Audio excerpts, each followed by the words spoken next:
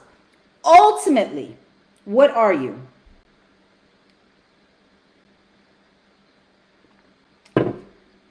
Ultimately, what are you? Ultimately. Come on. I say it every day. Every day in these videos. Maybe not. I don't know every day. All right. $1,000 time is up. Yes, you are a creator. Yeah. But you are a child of the Most High. You are a child of the Most High. What is there that you cannot do? You have power in you. You have power in you that you don't know of. You got to go deeper. And not only are you a creator, but you got to determine for yourself that I am a deliberate creator. Because we can create negativity unconsciously.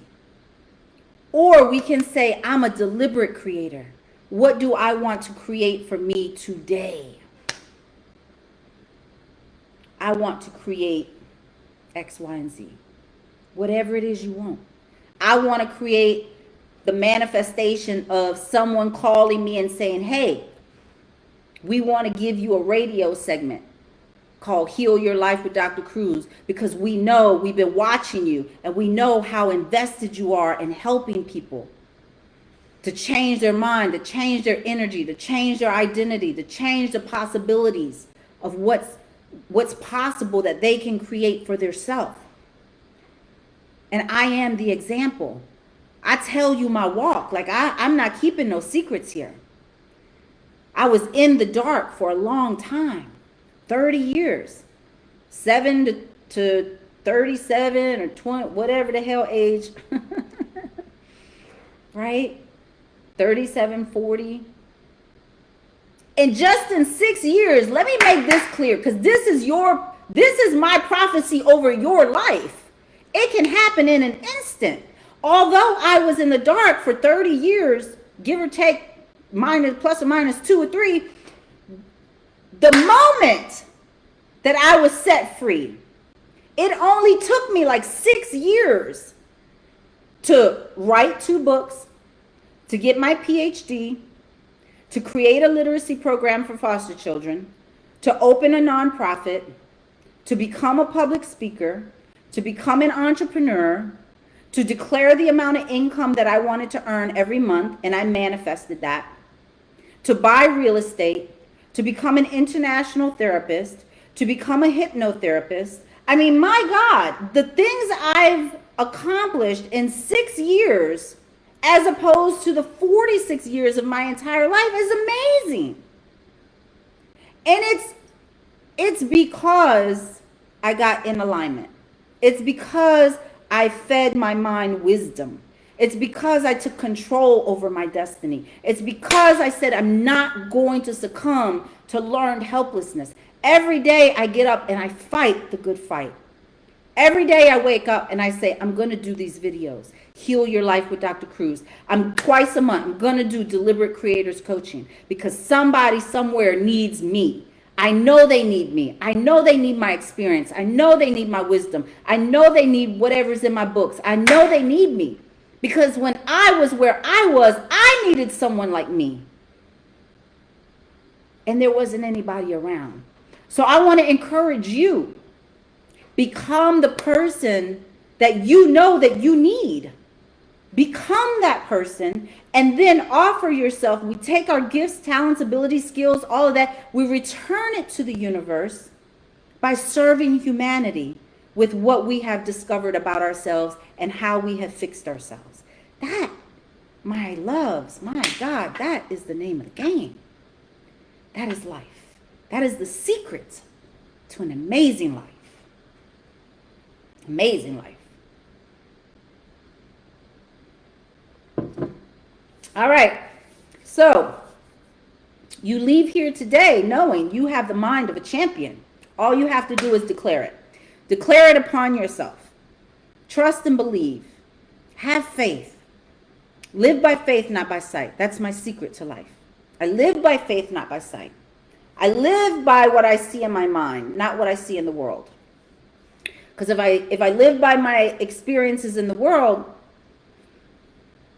I already know at 16, I tried to commit suicide.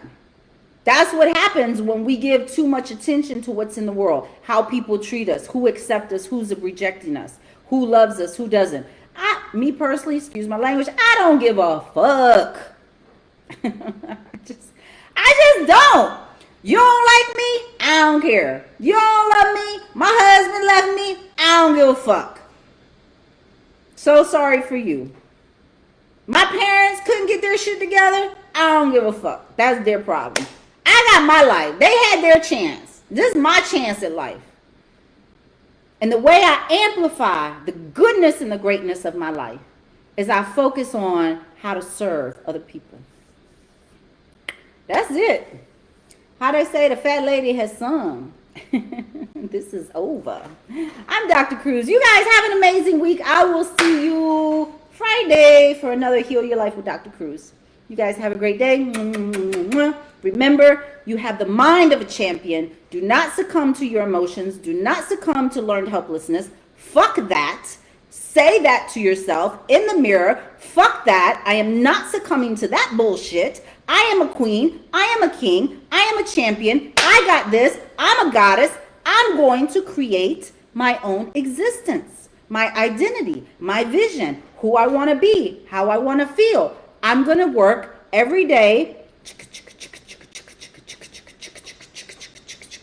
Every day, because it's about consistency, not intensity.